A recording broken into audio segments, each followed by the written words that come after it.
Okay, so welcome back to another episode of Just Stories with BT.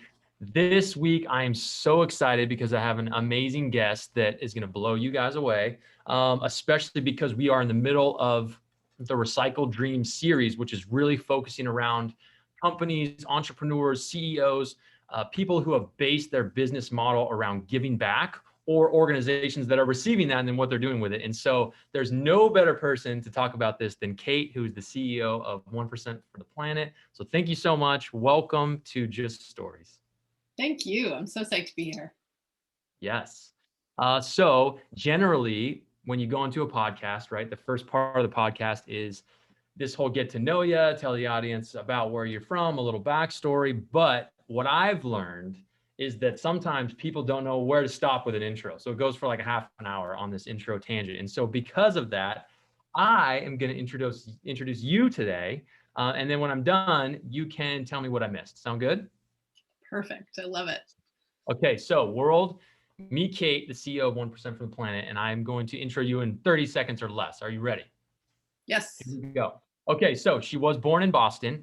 She grew up in a house that her parents lived in for 47 years. It was very drafty. She has two older brothers. As a kid, a pivotal moment for her was she learned that she could run really fast, which led her into doing many different sports, including singing in the choir and writing for the school newspaper. She was extremely busy. Her first job, this will blow you away, because mine was like, delivering pizza or something. Her first job was being a research assistant for a think tank focused on nuclear disarmament. We're going to get back to this, trust me. For college, she went to a small school no one's ever heard about called Princeton. Yes, she's very smart. History major. For career path, she did different things focusing on, do I protect the planet? Do I fight for the planet? All these types of things that obviously eventually led her to 1% for the Planet. She has an amazing spouse that she married in 1992, which led to two children, one born in 1999, Annika, and in 2002, Theron. They are the love of her life. And a big year was 2014, which is when she went to 1% for the Planet as a director of partnerships. And then it took her a whole long time to become the CEO. Actually took 1 year, 2015. And then in 2021, she was on the Just Stories podcast. What I Perfect. missed? You nailed it. You got everything. Nothing more is needed. Nothing more, right? There was nothing, no gaps there. So let's backtrack a minute. And you have to tell me about this. How in the world, as a teenager, did you get involved in nuclear disarmament? I know. It's such a crazy first job. And I have to say, it was like a senior project in high school. And then I turned it into a summer job. And I honestly nearly went a little crazy because the guy I was working for was really nice. But I was pretty restless. And it was so quiet. I remember it was this building with all these people thinking all the time. And I would have to like go outside and like walk around the block several times. So it was fascinating, great opportunity, but I think it actually probably would have been a little more fun to scoop ice cream or deliver pizza, honestly. Yes. And have you always been, just focused on, sustainability or the planet or giving, like, how did that come about? I think probably two things. Like my family spent a lot of time outside. So, I remember my parents taking us camping. We had one of those like smelly old canvas tents that people had back in the day. And I remember going on like camping trips, and my dad was from the West. And so we would drive across the country in our VW van. And those were just like awesome family memories. So that was a big part of it. It was just like fun. I didn't think of it as like being outdoorsy or anything. It was just like the fun thing that you did as a family. Yeah. So very fortunate for that. And then like more of a moment was when I was 18 and spent some time in the mountains and just had this like incredibly intense, awesome experience, and culminating in a moment where I was just like, I love this. This is what I want to do with my life. And I didn't know exactly what I meant, but that was a moment that definitely set me on the path that led me to where I am now. Yeah. And before you got to 1% for the Planet, were any of your other jobs, or what led you to that? Like, how did you get to 1% for the Planet? Yeah, I mean, I have my career kind of had two chapters broadly, which sounds like I knew that going into it. If just want to make clear up front that like most of life for me at least has been like figuring it out as I go and not being really clear if the step I'm about to take is going to lead me exactly where I want to go. But when I look back, it's all kind of hung together. So looking back, kind of two big chunks. One, being an outdoor educator for about 10 years after I graduated from college, just because I had had these wonderful experiences and realized like, well, I want to connect other people to having these experiences because then they'll fall in love with the outdoors and they'll fight for it. So, and I loved it. Like it was awesome to spend a bunch of nights outside every year and, great relationships with people along the way. So there's that chapter. And then I did want to stop spending all of my nights outside. And I also felt like I wanted to kind of be doing the work to protect those places. So I shifted over to environmental nonprofits and that, ultimately led me to 1%. I would say for me, like most things happened as a combination of like some preparedness and then some serendipity. So in the case of 1%, I live in this really small town in Vermont, and 1% for the Planet happened to be based in this small town. We've now moved to Burlington, Vermont, which is our big city with like 6,000 people. But at that time when I was like looking to make a change from my former job, I was talking to the people at 1% for the Planet who are right across the street, and kind of one thing led to another, and I was able to shift over there, which was a really great opportunity and definitely some serendipity there. Yeah. I mean, that's life though, right? I mean, we take one moment and it leads to the next moment and the next moment. You never know, and at the end of the day, I think you look back and you realize that, the investment you make in the people and the relationships on the way is usually what catapults you to something new. And I think that being that you're on a podcast, especially that's a lot of people in this mattress kind of sleep world will listen to, a lot of these people may never have heard of 1% of the Planet, So if you could imagine it's a 60-second overview, right? Like what is hey, here's what we're about, here's how we do it, just so everyone can kind of level set on your organization. Absolutely. So 1% for the Planet is a global network of members. We have businesses and individuals who are members, primarily businesses right now.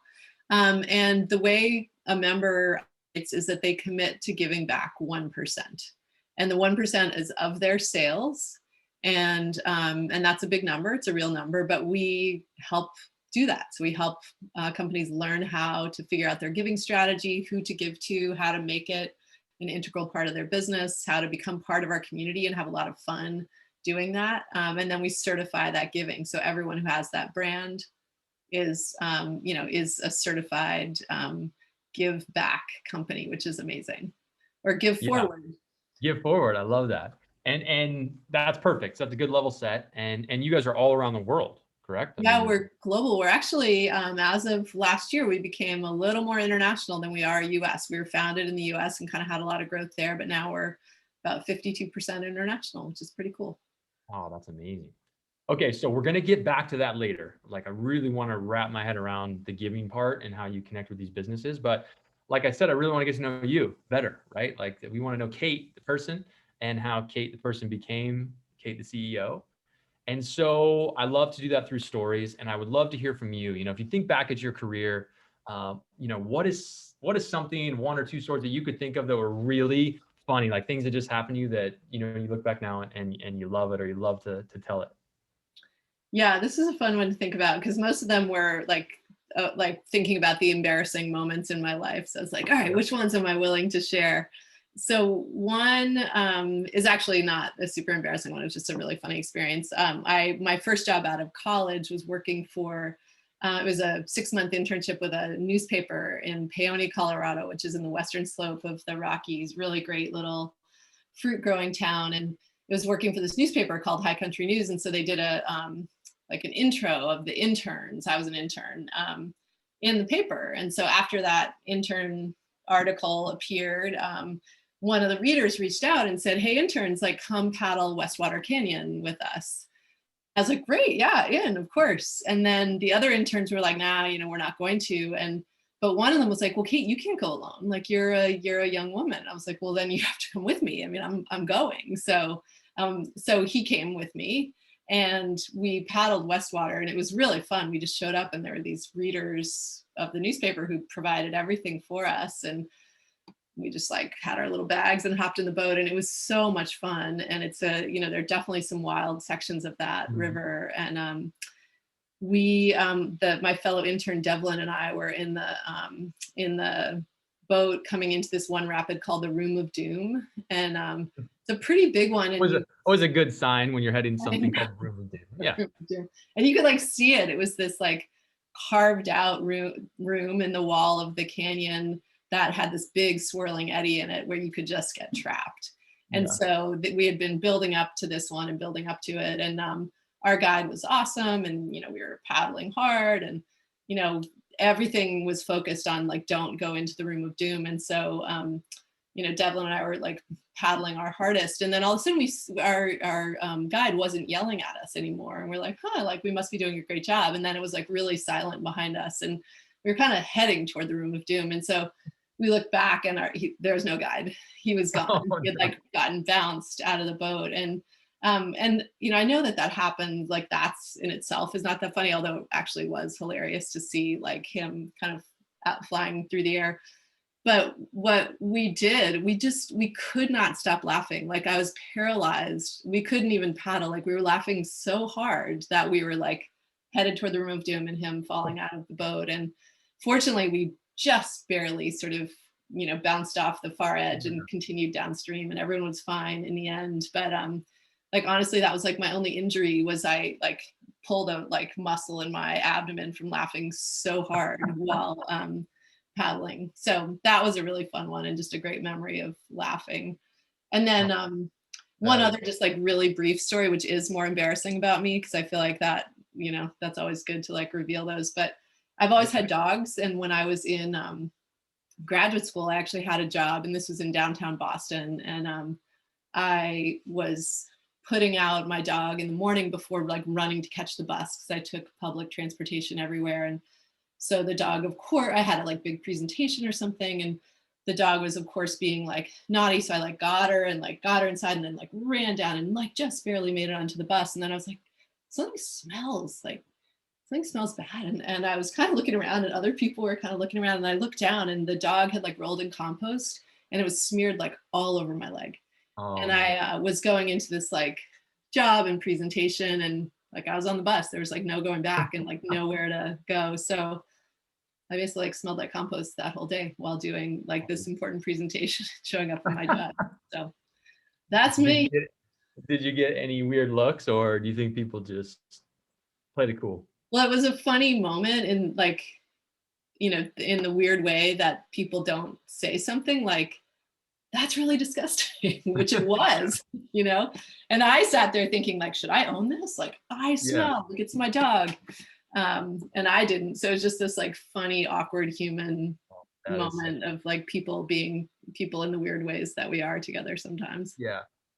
It's that like decision of like, well, if I own it, then at least it's out there and it's cool. Or I can just totally play it off and maybe no one notices. So you just take a gamble. And look at that guy being really awkward next to me and find like amusement in that. So yeah, that was a funny one.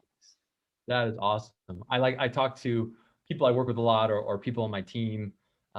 There's this movie that came out back in the day with Eminem, 8 Mile. I don't know if you've ever seen it, but so he, you know, he's underground hip hop artist, and he does these rap battles where they battle against people. And the very last one, he finally makes it, and the whole movie's a struggle, and he gets to the end, he's doing really well, and he's going against the main other like rapper, you know, and they're going against in this hip hop battle, and he goes first and he gets the mic.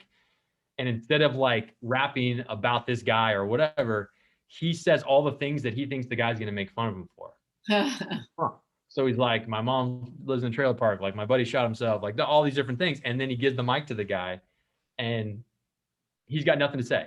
Like he just sits there. He's like, he took all my stuff. He took all my ammo.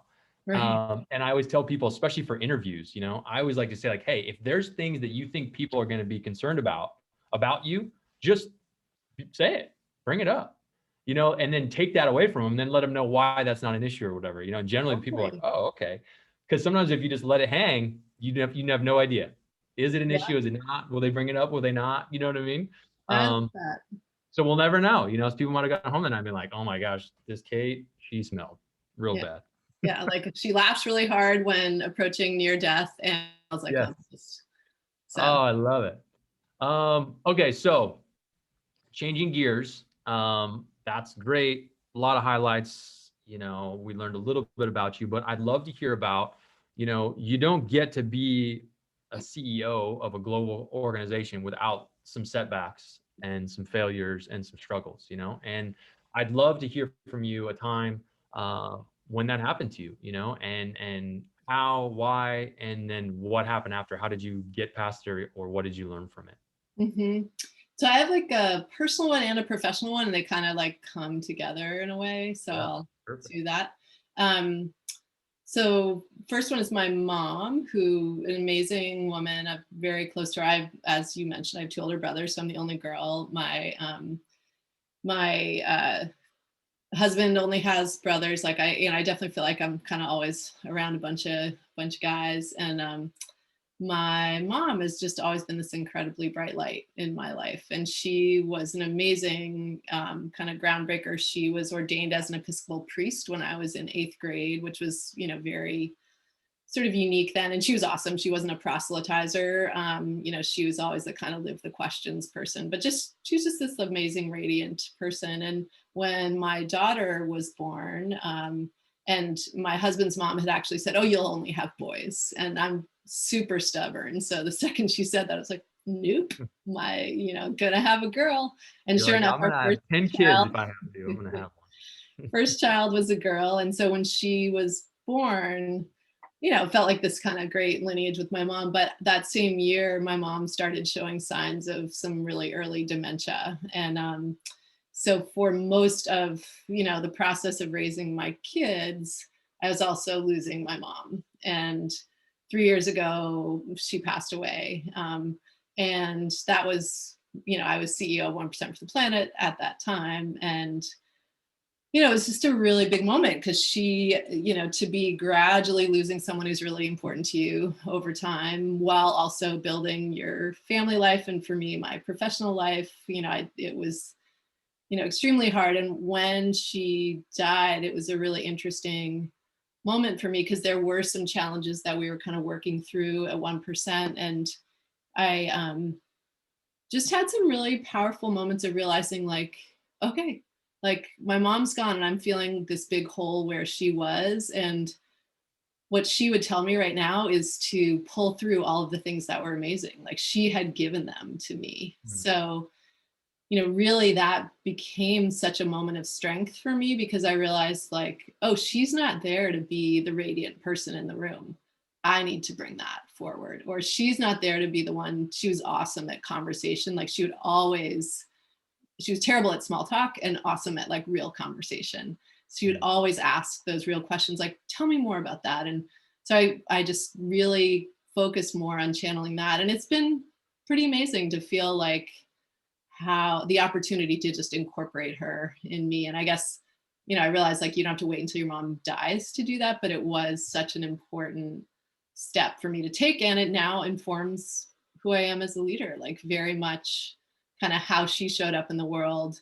People always said we were very similar, but I feel way more intentional about bringing that forward. And in the last year, there were some like challenges that are kind of the challenges that you have when you're running an organization, personnel types of things. And just her like integrity and radiance and the way that she navigated the world and like asked real questions and was honest about herself, like that definitely informed who I am and how I show up, and I think where I am too, because she's always so encouraging of like, Mhm. you can do anything, like live your dreams and figure out your dreams along the way. So Yeah, love that. So, in honor of your mom, I would like you to tell me more about this because, you know, how did you navigate? So here you are, you're CEO of a big company. It's growing, obviously fast. You're expanding internationally. You're doing these things, and then, like you said, and your mom is slowly, you know, declining. mhm. And obviously, at work, everybody's counting on you, right? Like, how in those moments, like, how did you balance that? How did you balance the two? You know, how do you have the strength to carry on one side over here as you're going through this? Yeah, it's a really great question. I appreciate you asking that. And there are definitely times when I felt like, wait a second, like who do I get to lean on? Yeah. And it is a real challenge. And I guess a few things. One, I'm very fortunate to be really close to my immediate family. So my husband and my two kids are awesome. And So, my husband has always been like such a big champion. So he definitely like understood what was going on and was able to just, say, keep going, and, we got you. And my brother, I'm really close to both of my brothers, but one of them in particular. So kind of like using my resources of people, like that was huge, of, just being honest. And I wasn't always good at this, but being honest about when I needed to be like propped up at Yeah. home, and accessing that. So that was one. The other thing is I'm a big like runner, and like go do long, hard things outside. And Mhm. I definitely tapped into that during this time. And fortunately, I live in a place where I can go on like a long trail run, or a, you know, Yeah. long ski, or, something like that. And that, was huge, just because I would feel like I could kind of get back in my body and like get focused and like be Yeah. grounded. And then I think, in on my better days, I think I would see the opportunity in like, not so much feeling like I have a staff that's leaning on me, but more like I have this amazing staff that I love, that I get to connect with. And so it's like not taking energy from me, it's like giving energy to me. And I would say, Giving. that's been the really positive transition in terms of sort of seeing leadership of, yes, of course, people are depending on you, but it's not it's a two-way thing. Like I get Yeah. so much from the relationships with my staff, and learn so much from them, and just love and appreciate that. So there's such a lift in that. But it's Yeah. a great question, because that is a challenge that I know many other people navigate, of like feeling like you've got so many things that are asked of you, and how do you Yeah. fill the well? No, and that's a great response. I was just listening to a podcast the other day, um, and this lady was talking about imposter syndrome, and then she interviews all these different CEOs, and they all talk about it like, "Hey, I'm just this person, and I've elevated it, but I'm still just this person, And so sometimes they think like, "Oh my God, how can I do all this?" And the thing that I hear a lot is that it keeps coming back to this team, right? Like, so if you have a great team around you, and whether you built that, you came into it, whatever, it seems like the problems are always like, hey, we're going to find the solution and make it through together. Hmm. And then as opposed to people who seem to struggle, it's like they try to put the weight on their shoulders, Hmm. especially a lot of CEOs early on, like, I got to do all that, I got to prove I can do it, I get, and then that usually ends up, chopping them at the knees at some point, because you can't, not one person can do it all, um, and then what you said about getting outside, I mean, I think that, I we will always look back at this 2020, this pandemic, right? It'll be imprinted in our brains for our whole lives and our kids' lives, right? Just like 9/11, everyone knows where I was, what happened, you just have it. This is the same thing this year. And so I do on Sundays when I'm a single dad, and my kids are always with me on the weekends. And Sunday afternoon, we always do this journal, and they write in the journal something that they are thankful for that week, and then they have goals and this different stuff. So what we did at the end of the year in January was we went and looked back at the last basically 7 months since we started doing it, and just at what they were thankful for. And we actually tallied what they said. And so, there was, family and different things here and there, whatever. But the main thing was the beach. It came up, you know, 20 weeks of last year, or whatever. Their biggest thankful was, it was around surfing or being at the beach with their cousins or whatever, because that was our outlet during the pandemic.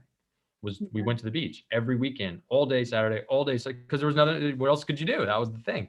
And the kids, it's crazy because they look at 2020 as one of their favorite summers they ever had, because all they did was go to the beach and surf, what is what they love to do, right? And they were very fortunate, because they could, and we weren't locked in or whatever. But I just think for me personally, and like you said, like, I needed that time. I needed an hour and a half or two to go surf, to disconnect, like, and Hmm. just be out there in nature, and that's what's when I started surfing, when I moved to San Diego in 1998 to go to school. That was the game changer I found, is that I've always been connected to the environment, but never like that. Surfing brought it to a whole new level, And so I always want to be a part of Surf Rider or whatever it was, just because you're like, oh, this is a connection, And so that's one of the things I love about 1% from the Planet is all these different organizations that are involved, in so many different ways, because the planet affects us in, in a million different ways, and for everyone it's different. That just was happened to be what resonated with me, but my friends who mountain bike or hike or whatever, everyone has this thing, and it's like there just seems to be a different energy that that you get when you're in nature, you know? Um, which I think when you're in nature and you know, you mentioned surfing and you have to be like totally focused and singular and like in the moment when you're surfing, right? And you know, same for me like when I'm trail running and so much of our lives as you know, in our professional lives, we're holding together a whole bunch of things and something's due in 2 weeks and we're like in all sorts of different like times in our head. And so the, you know, the power of nature, both in terms of just the nature itself, but also the way we get to be out there, which for me is like in the present. And excuse me, I just think that's super powerful and important. And that's like a palate cleanse for the brain and the heart. So tell me one last story. You know, when was the moment, like what's a story you could tell us around a moment when you realized like, oh my gosh, like I'm having success or this company's having success or like we're heading in the right direction, you know? Like is there like one pivotal moment you can think back and be like, wow, like this is happening? Yeah, I mean, I would slice it into like two parts because in a way for me there was a moment when I realized like that I wanted to lean into like creating that. And then there was a moment of realizing and now it's happening. So I'll like answer both of those because my former job, I was executive director of a smaller nonprofit for 10 years, which is awesome. And by the end, I was kind of burnt out. Like I'd been 10 years of running a Mm. small nonprofit and kind of making payroll and all of the things that you kind of hold together. And so I was ready for a change. And that was when like planning plus serendipity led to 1% for the planet. And I started as director of partnerships, which was kind of stepping out of the ED role, but at a bigger organization. So I was like, okay, this will be great. Like maybe I'm like kind of turning a corner and doing some different things. Um, and then during that year, they 1% for the Planet was doing a CEO search, which I found out about a week after I started. So it wasn't something I'd known going into it. And a really important moment for me was, you know, some people saying, well, Kate, are you going to apply? Like, of course you would apply. And I was like, I don't know. Like, I have to figure that out. And so I thought through it and sort of fortunately, unfortunately, it was a really long and drawn out search process. So I had plenty of time to think about it. And the sort of pivotal conversation moment was the board search committee. I decided, okay, I'm going to just like feel this out. There's another internal candidate who's great. And I don't want to like muddy the waters for him, but I kind of want to just get a sense of where they are. So I went to the board search committee and said, here's my resume. Like I could apply, but I want to know, like, are you behind this guy? And like, you know, are you supportive of his candidacy? Because if you are, I don't want to run. I don't want to like get in the way of that. And they said, yeah, you know, he's a strong candidate, but you can make your own choice. And so I decided, like, you know what, I'm just going to keep doing my job. So they carried on. The search process played out. They actually ended up offering the position to the other internal guy, but it had taken so long that he had found something else.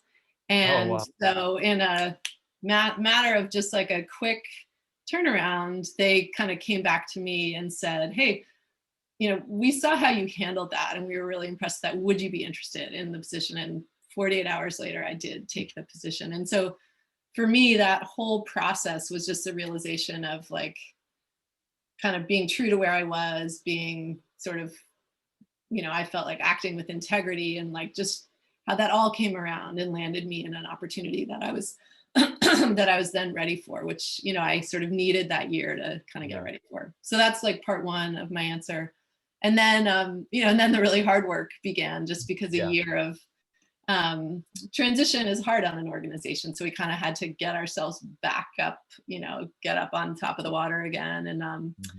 And I would say, interestingly, it felt like last year, 2020, was when it just became clear to me that we had the people in the right places, the right strategy, the membership engagement that, you know, really helped move us forward. And it was just really interesting because it was happening in this year when everything else was feeling like it was completely like not what we expected. But Yeah. it was just amazing to see how sort of people and strategy and action came together last year. And I just really felt like I'm exactly where I should be. And we're doing, you know, we're doing such great work and I feel really psyched about it. Oh, that's awesome. Love that. Yeah, I think that, you know, from people I'm talking to, colleagues, friends, and even my own story. I started at Avocado Korean Brands last year in January. So I came in thinking, oh yeah, this is gonna be exciting, all these things. I'm traveling, we're gonna open these stores, all this exciting stuff. And then, 2 months in, it's like complete shutdown. But I feel like I wouldn't trade it for the world as far as timing, because the relationships built and forged through tough times are, I think, way stronger than you can't manufacture it. Like we went through so many different hurdles and came through the other end, and now we all have this newfound appreciation for one another. And it sounds like that probably happened to you guys as well, right? Definitely. And I do think, when we're challenged, we have the opportunity. We don't always step into it. We have the opportunity to kind of be our best, most creative, most like we got this selves. And one of the mottos that I really believe in is that like every challenge is an opportunity. And last year it felt like, all right, like we're using the motto again. Yes. But we really, Plenty of opportunity. yeah, exactly. We really did like see it that way. So, we plan to do this, but we can't do it. Okay, what's the opportunity in that? And you start to see that's not just a bunch of words. It's actually really true that we, when we kind of strip down what we thought was going to be the right thing, we start seeing what actually could be the right thing in the circumstances. And that's true all the time. We don't need to wait for things to get as challenging and sort of pivot filled as last year. All the time we should be looking at like, what's the real opportunity here? So, and last year just brought us right to that all the time, which was great. Yeah, no doubt.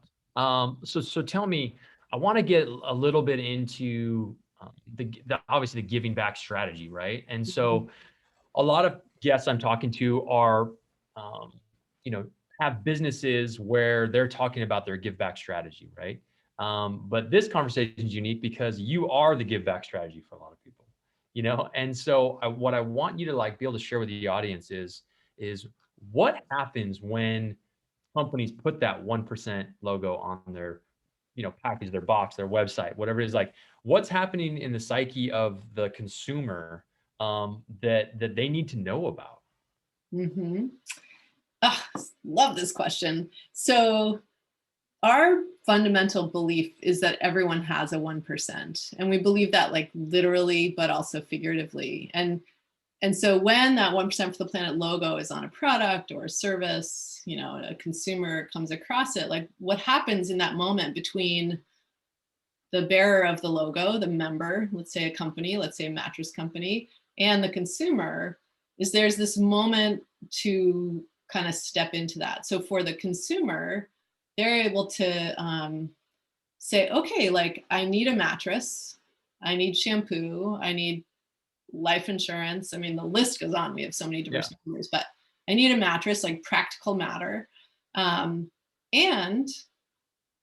while I'm at it, I get to be doing good for the planet through this purchase. I don't have to additionally go somewhere else to do good for the planet. I can, but I get to have this like amazing package of goodness by buying a great product that is also giving back.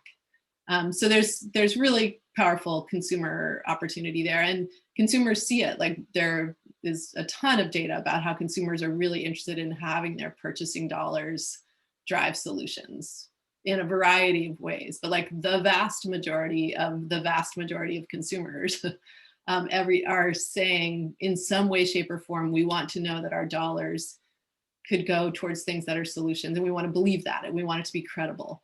So 1% for the planet, one of the things we worked really hard on is sort of imbuing that brand, and we work hard on that with our members. Our members are part of telling that story, that it is credible commitment. Every single solitary member who is bearing that logo has been certified by us annually. They're giving 1% of their sales. So that's like the consumer side. On the business side, it's really, really great that, that everyone has a 1% is really powerful in that it can be really overwhelming, and companies, often want to come up with a big strategy or, some huge thing to make a difference. And it can be paralyzing, it can be hard to figure out. You like, how do you fit it in while you're still like running your business? And what 1% does is creates a very real commitment. I mean, 1% of sales is a big deal. It's not nothing. Any company who's doing that is making a significant commitment, and you can wrap your head around it, and it's repeatable. Yeah. And you can break it down in a bunch of different ways. So, 1% really creates a way that companies can step into or extend their positive impact in the world in a positive, repeatable, improvable way. Yeah. One of the things we say to a lot of our members or companies that we're talking to is it's about progress, not perfection.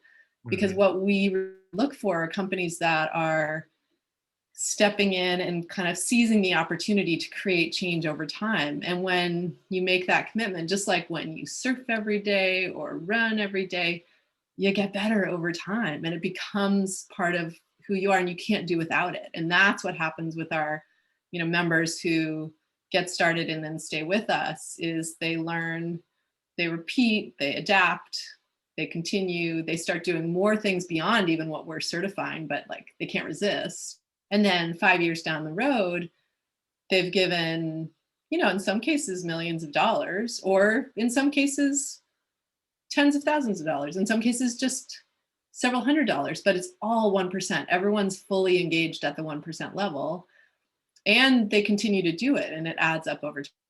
And then the last thing I would say too is you get to be part of a really fun community. I mean, our community Yeah. members are amazing and smart and have great ideas and are tackling different problems in different ways. So it's not at all infrequent for us to connect one member to another member who are trying to figure out something similar, or one member may get inspired by another one and they forge a connection and create a new idea together. Like there's all sorts of stuff that I don't even know about, I'm sure, that's happening as our members connect with each other. That's awesome. I love that.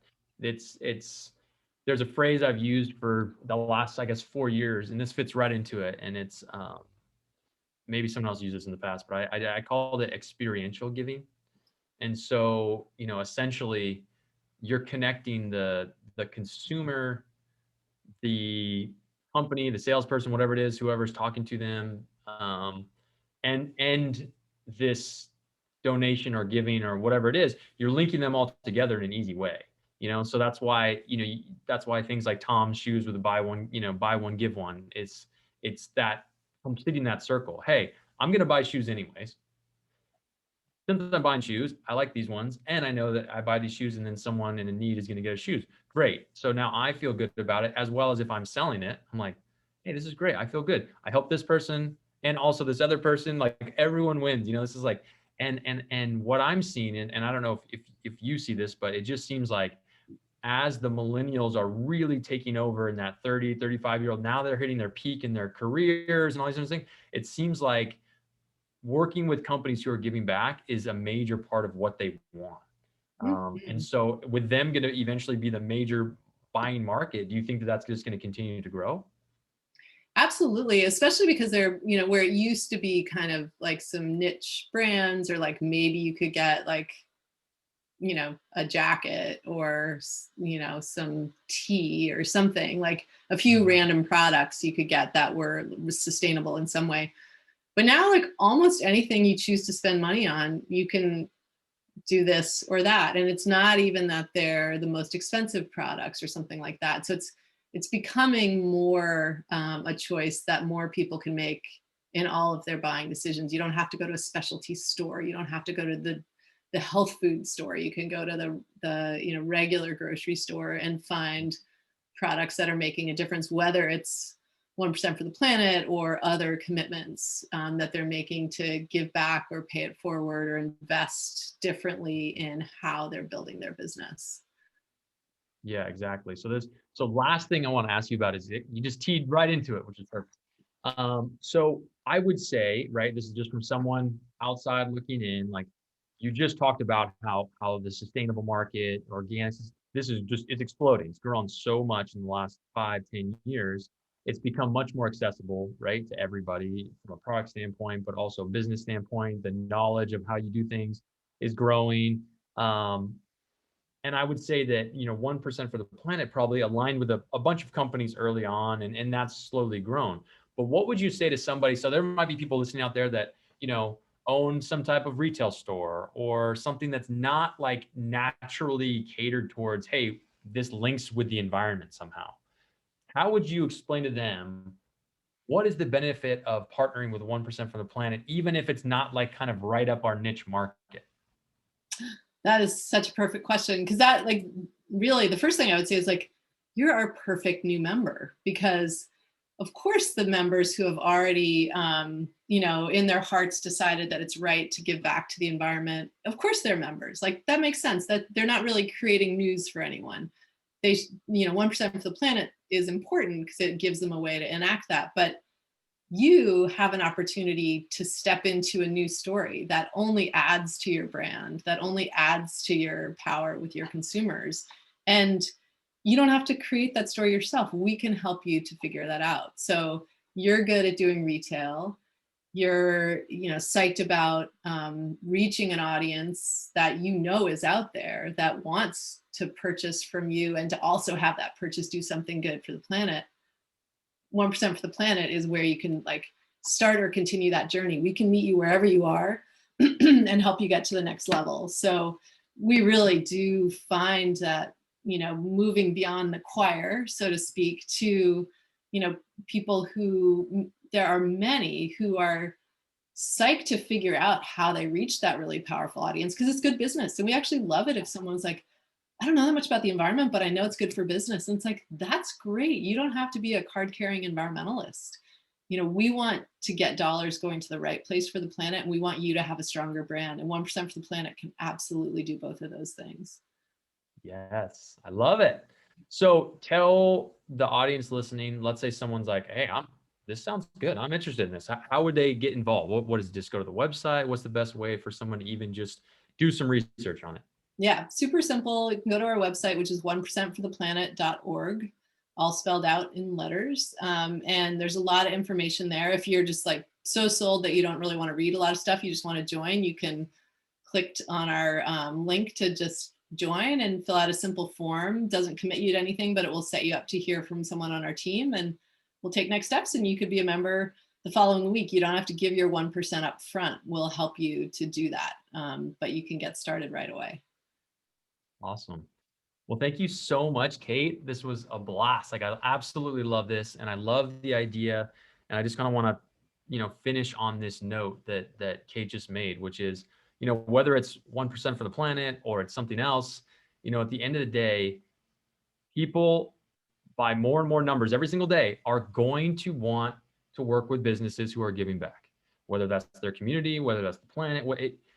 Ultimately, that's going to be up to the individual person on what really gets them excited. But at the end of the day, I think not having a give back strategy is not going to be a strategy in like 5 years, because I think it's like you're going to have to do it. And so I would encourage people to jump in.